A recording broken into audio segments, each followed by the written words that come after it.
we're going to be talking about a matrix, the breakaway plan, the unilevel, the binary, the hybrid, and then several other gimmick type plans on this call. But we're going to start off with the matrix because it seems like kind of a basic place to start, and it's a great, visually the matrix is the most simple type of plan to demonstrate or to visualize on paper or on a screen like we're showing tonight.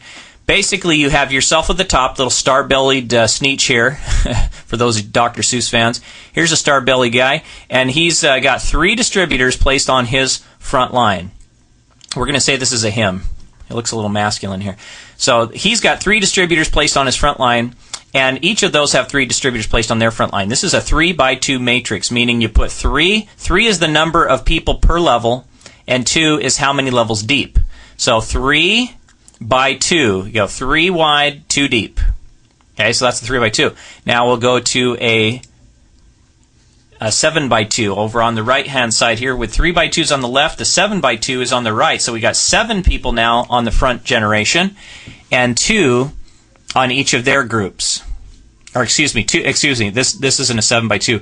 7 by 2 means, I have to kind of sketch this out. 7 by 2 is 7 on the front line, and then there's 7 on the second generation, but it's only 2 deep.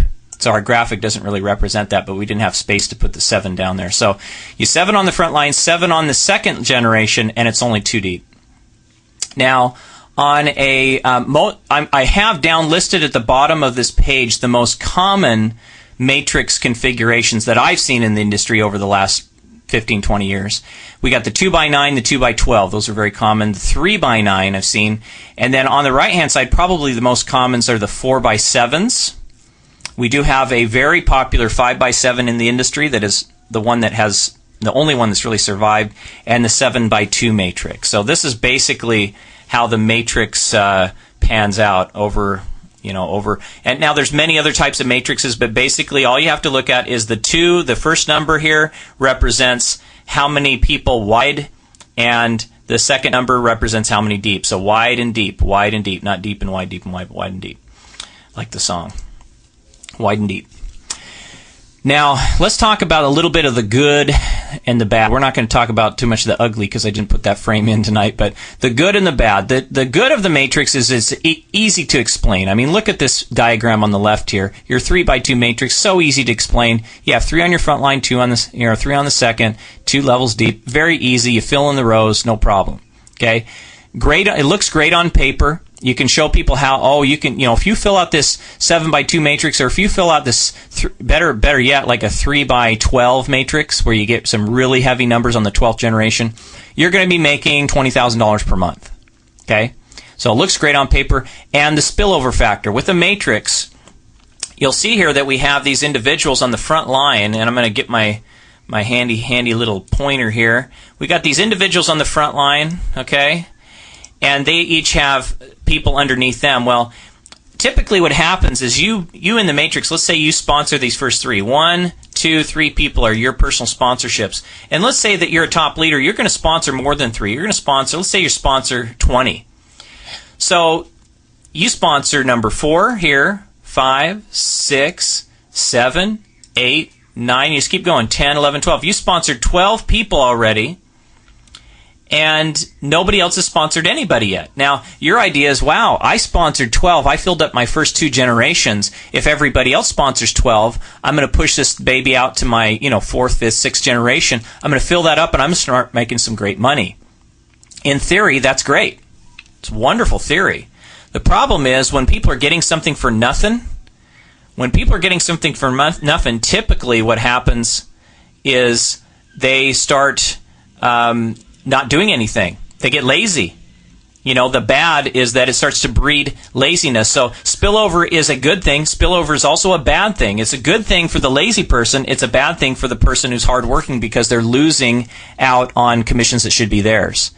So anytime you reward the lazy distributor for inactivity, that can breed kind of a culture of laziness, and it really can hurt some feelings.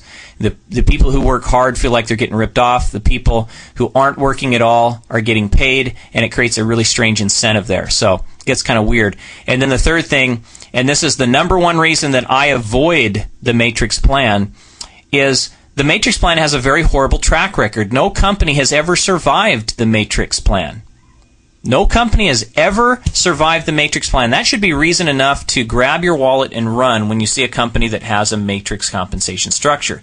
However, what you're going to find, there is one company that has a matrix, and we'll talk about that a little bit later. There's one company that has survived over the course of the years with a matrix plan, but it doesn't really behave like a matrix. It's more like a unilevel plan because of the way it's structured. It's a 5x7. It's very wide and very deep, so it's a little bit more like a unilevel. So we'll kind of skip over that. Just suffices to say that there aren't many companies out there that will ever survive the matrix compensation plan.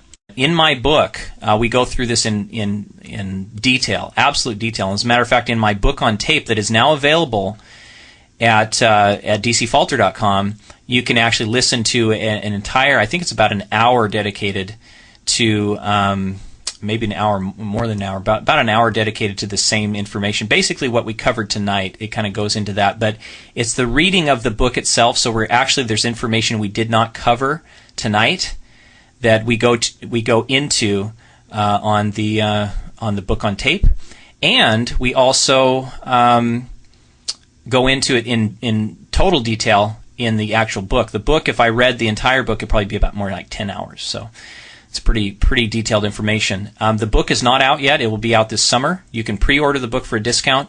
The book on tape is out, so you can purchase that at dcfalter.com or go to networkmarketingbook.com and make sure you register there, because when I do come out with the book, I'll let everybody know from that mailing list.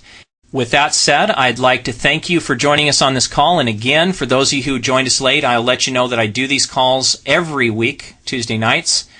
And the purpose in me doing them is to spread the word about network marketing, to really educate people on the true principles for selecting a top network marketing company. If you're already in a company and you're doing well and you like it, and based upon the principles we taught tonight, you feel like, wow, I'm even more sure that I'm involved with a great company now, thanks to what Darren said, more power to you. I hope that you become a millionaire in that company. I hope that you become a top leader, and that you are, we meet somewhere on the beaches of the world or at a seminar, top network marketing seminar somewhere, because you deserve it if you're taking that company and sharing it with people in the product. If you're looking for a company, we'd love to talk to you. That's one of the reasons we do the seminar, is because we want to find intelligent, ambitious people looking for a top company. I feel that I've picked a great one, and I'd love to work with you in that. Or the person, get back with the person who referred you to this webinar and talk with them.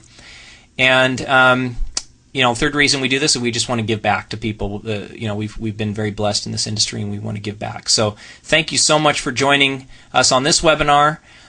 For those of you who would like to ask some questions, I'm going to open up the line just for a few minutes to take just a couple of questions. We're going to unmute the call right now.